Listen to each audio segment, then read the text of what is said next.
नमस्कार मित्रांनो, Calibri enterprises मध्ये तुमचे स्वागत आहे.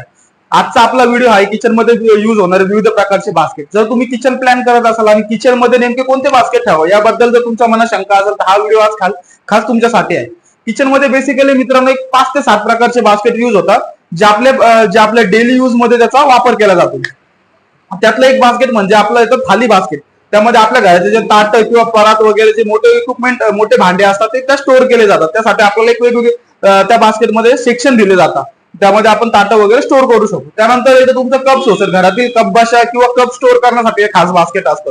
त्यानंतर तुमचं एक डिश बास्केट सुद्धा आहे. घरातील ज्या छोट्या प्लेट्स आहेत त्या स्टोअर करण्यासाठी या बास्केटचा उपयोग होतो. घरातील चमचे वगैरे जे कटलरीज आहेत त्यासाठी सुद्धा आपल्याला एक वेगळं बास्केट प्लॅन करावं लागतं. त्याला आपण कटलरी बास्केट म्हणतो.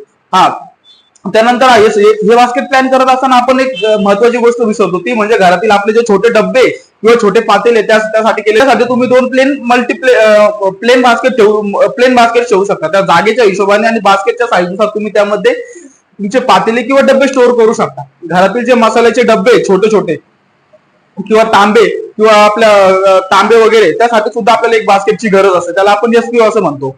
हा, आपल्या घरामध्ये बेसिंगच्या खाली आपल्याला साबण वगैरे स्टोअर करण्यासाठी एक वेगळं बास्केट प्लॅन करावं लागतं. त्याला आपण डिटर्जंट होल्डर किंवा डिटर्जंट बास्केट असं सुद्धा म्हणतो. जर तुमच्या घरामध्ये तुम्ही डस्टबिन जर किचन मध्येच ऑपरेट करत असाल, किचन मध्ये ठेवत असाल तर त्यासाठी सुद्धा तो एक बास्केट आहे. त्याला आपण डस्टबिन होल्डर असं म्हणतो.